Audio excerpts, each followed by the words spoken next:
Kaixo eta ongi etorriak gaurko saiora. Gaur, urtarrilaren 9 da, osteguna, eta orain has gaitezen betiko edukiekin. Gaurko komunikabidetako azalak aztertzen hasiko gara. Diario de Notiziasekin hasiko gara.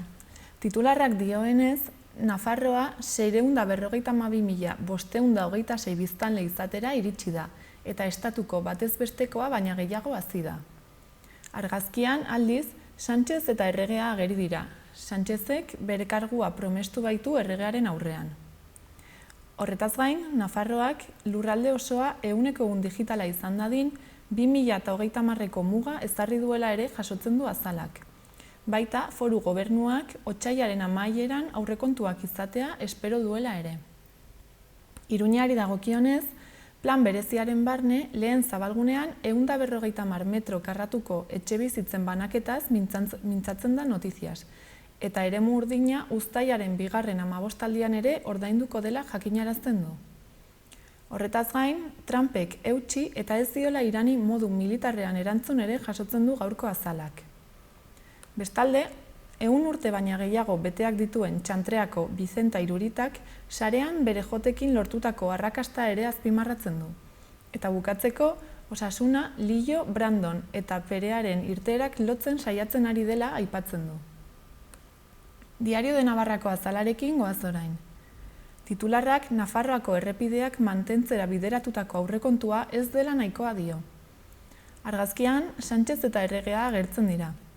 Koalizioa haserrealdiarekin hasi dela dio, eta hori dela eta PSOE eta Podemosek protokolo bat sinatu behar izan dutela. Bestalde, estatuak 3 urte eta erdi preso egon eta gero absolbitutako nafar bat indemnizatuko duela ere jasotzen du Diario de Navarrak. Baita, adineko 984 pertsonek laguntzak jasotzen dituztela erresidentzia pribatuetan egon ahal izateko. Horretaz gain, Pilar de Borbón infanta, Juan Carlos lehenengoaren arreba zaharra hildela ere esaten du, 83 urte zituela. Mundu mailan, Trumpek Iranek bere basei egindako erasoaren erantzun militarra baztertu egin duela jasotzen du egunkari honen azalak. Iruñari dagokionez, duela mende bateko Iruñako indarkeria eta delituak aztertzen dituen tesi batez mintzatzen da, eta bukatzeko futbolean Perea merkatu honetan utziko dela dio. Gara egunkariarekin jarrai dezagun. Albiste nagusiak dioenez, 19 presok gaixotasun larriak dituzte, 2010ean baina 10 gehiagok. Argazkian, aldiz, Teheranen izandako hegazkin istripu batean 170 hildako baino gehiago izan direla jasotzen du. Horretaz gain, Gipuzkoako juntek sua gurasoekin etxean egon dadila eskatu dutela ere dio azalak. Eta bestalde, lan ezbeharrek 6 hildako utzi dituztela aste batean, Igorre eta Lantarongo heriotza berriak zenbatuta. Europa hegoaldeko nekromugan heriotza politikak salatu dituztela ere azpimarratzen du Garak. Eta bukatzeko, Trumpek Iranen eraso kirurgikoaren ondoren mehatxu militar berriak saihesten dituela ere nabarmentzen du gaurko azalean. Berriako azala ikusiko dugu orain. 2010ekoa neurketak egiten direnetik planetaren hamarkadarik beroena izan dela da albiste nagusia. Horretaz gain, 2 argazki aurki daitezke azal honetan. Lehenengoak Iranen mendekua irudikatzen du, 22 misil jaurti baititu base militarren aurka. Bigarren argazkian, aldiz, Marta Vilalta ERC-ko bozeramailea ageri da. Negoziazio mailak porrot egiten badu ez dituztela beste bideak alboratzen esanez. Horretaz gain, Frantziako dei auzitegia Josu Urrutiko etxea estraditatzeko eskari baten alde agertu dela ere jasotzen du azal honek. Baita, Teheranen hegazkin batek lurraren kontra jo duela ere, 170 bidaiari baino gehiagoren heriotza eraginez. Gainera, urtea hasi denetik, Euskal Herrian 6 langile hil direla azpimarratzen du berriak, azkenak Igorren eta Lantaronen. Mundu mailan, Kaukan indarkeria debalde dela dio, eta bukatzeko, Kalaka auziko atxilotu ez ere mintzatzen da gaurko berria egunkaria.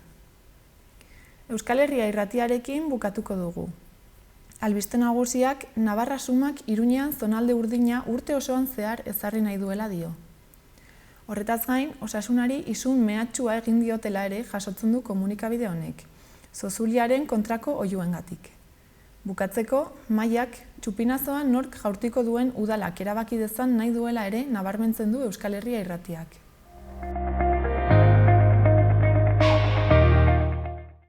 Goazen orain gaurko eta biharko eguraldiaren iragarpenekin.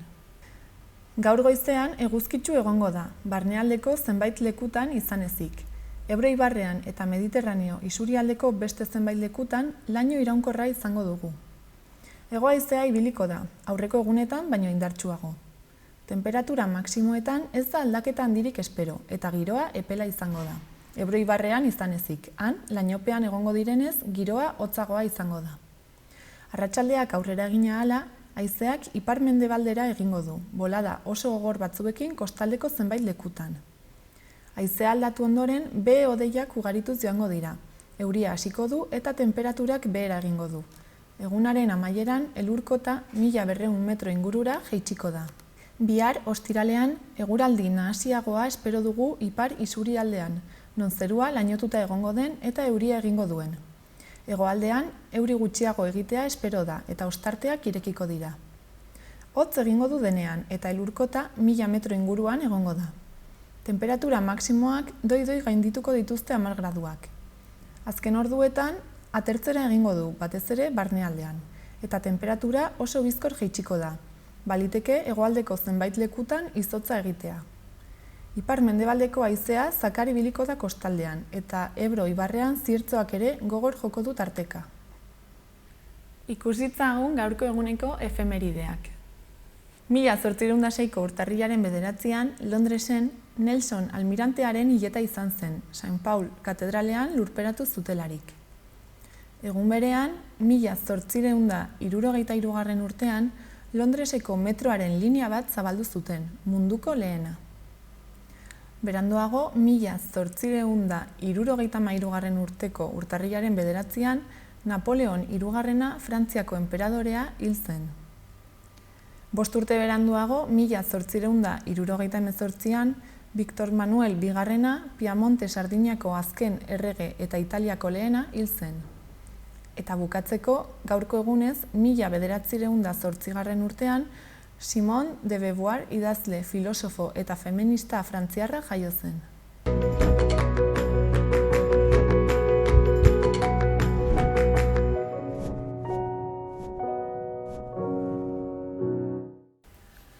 Udalerrietako albisteak ikustera joango gara orain.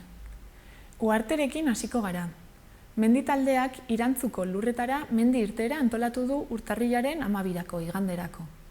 Zailtasun errazeko ibilbidea izango da, 4 orduko iraupenarekin eta irteera 8etan izango da San Juan plazatik. Horretaz gain, Gabonetako oporren ondoren, eskola ibiltaria itzuliko da berriz ere urtarrilaren 15etik aurrera. Beraz, hurrengo asteazkenetik hasita, astero arratsaldeko 5etatik 6etara Donibane plazan elkartuko dira baloreetan hezteko asmoz, elkar bizitza errazagoa izan dadin. Bukatzeko, jakinarazi dutenez, igerik eta ikastaroetako plaza hutsak betetzeko epea hurrengo astean izanen da, urtarrilaren 13tik 16ra. Aurre inskripzioa web bidez egin beharko da, eta talde ordutegi edo prezioei buruzko argibideak kirol zerbitzuaren bulegoetan eska daitezke. Noainen, bestalde, urtarrilaren 27 arte, zer gertatzen da Ruandan, galdeiezu bizikletei erakusketa egonen da ikusgai kulturetxean. Medicus Mundik antolatuta, bizikleten bitartez, Ruandako bizitza sozial eta politikoa ezagutu daiteke. Iruñako albisteekin bukatuko dugu. Ekonomia zirkularra izanen da protagonista ingurumen hezkuntzako museoko jasangarritasun eskolaren Iruileko honetako programazioan. Programazioak, lantegiak, irtenaldiak eta hitzaldiak izanen ditu.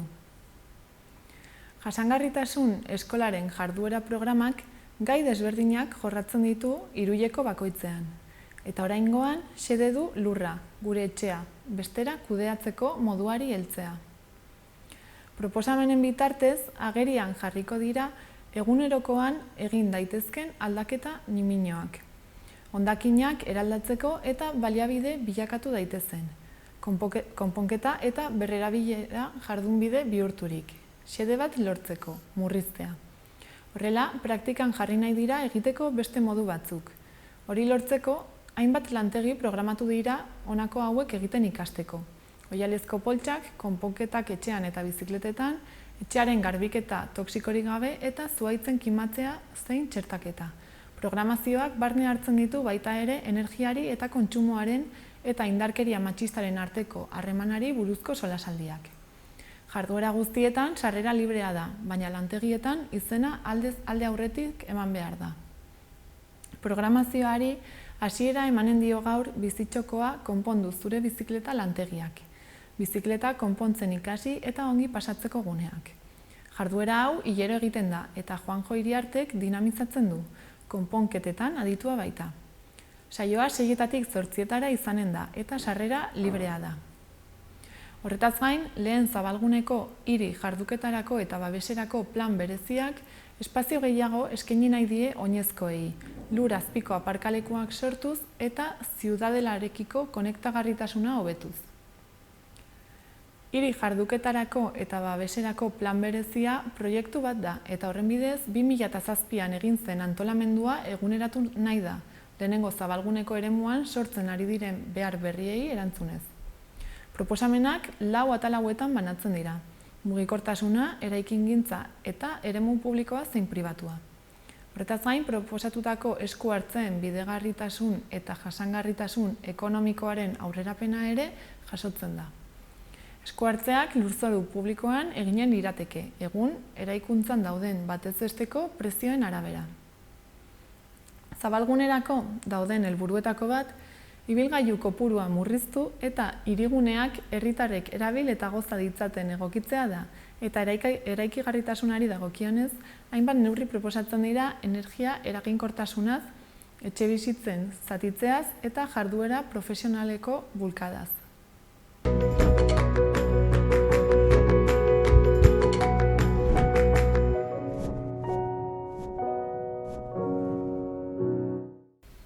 Orain bukatzeko aste hontako agenda errepasatuko dugu. Gaur, dance zikloaren barne, harria ikuskizuna eskainiko da Iturramako Zibiboxean arratsaldeko 8etan eta 3 euroko sarrera ordainduta. Gainera, ziklo honek urtarrilaren 18 arte iraungo du eta guztira 5 ikuskizun eskainiko dira, guztiak Iturramako Zibiboxean eta 3 euroren truke. Bihar, urtarrilaren 10ean, goazen 6.0 ikuskizuna egongo da Baluarten. 2 saio eskainiko dira, bat 6etan eta bestea 8etan, eta sarrerek 18 eta 20 euro artean balio dute. Bihar ere, urtarrilaz hasiko da urtarrilaren 31 arte. Sanduzalaiko Zibiboxean izanen da, eta kontzertuak ostiraletan izango dira 7:30 sarrera librearekin lehenagotik gonbidapena eskatuta. Asteazkenetan konferentziak ospatuko dira eta erakusketa bat ere egonen da ikusgai. Larunbatean, goizeko 12etan sormenezko esperientzia eskainiko da pigmentu naturalak erabiliz Kondestableko Zibiboxean urte 1 eta 3 urte arteko txikiei zuzendua, eta sarrerek 2 euroko prezioa izanen dute. Egun berean eta Kondestablen ere baina arratsaldez, familiendako zinema egonen da euskaraz. Biki Bikingoa filma ikusteko aukera izanen da arratsaldeko 5:30. Larunbatean ere, 7:30 hasita, Desolation Metal Festen 2. edizioa izanen da zentralen. Sarrerek 12 euro balio dute aurrez erosita eta 15 euro lehiatilan erosiz gero. Egun berean, Johann Straussen urte berriko kontzertu handia egongo da Gaiarren arratsaldeko 8etan. Sarrerek 40 eta 44 euro arteko prezioak dituzte. Hurrengo egunean, igandean, El Cascanueces Errusiako ballet klasikoa egonen da ikusgai Baluarten arratsaldeko 7etan. Sarrerek 30 eta 35 euroko prezioa dute. Igandera arte gainera, Star Warsen erakusketa egonen da Baluarten 8 euroko sarreraren truke. Bukatzeko, denbora gehiago izanen da 3 hari hori erakusketa bisitatzeko Ziudadelako labean, otsailera arte egonen baita. Orain eta gaurko saioarekin bukatzeko, Olaia Intziarteren Gautxoriarena kantuarekin utziko zaituztegu. Mila esker oregotearren eta bihar arte. Aurrez aurre jarri garenez behingoz botako dizut. orain arte ez ezagun bat izan zarela lizu. Eta hurbiltzen zoazen heinean, beldurra ematen didazu. Umil nere gerronpoan doaz, diozu dantzatu dezagun. Eta gautxori batek kantuz dio ikusi zuela ilargia. Bere buruarekin bueltaka bizkarra besarkatu nahi, baino ezin heldu.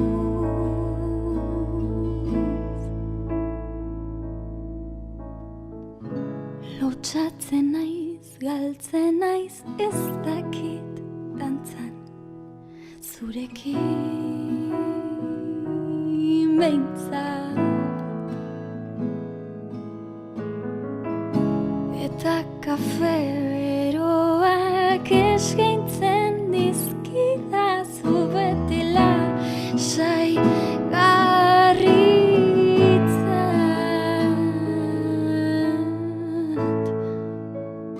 Eta ezin du lorik egin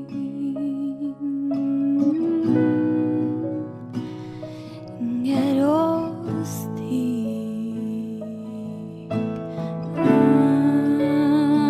Eta ezin du lorik egin geroztik.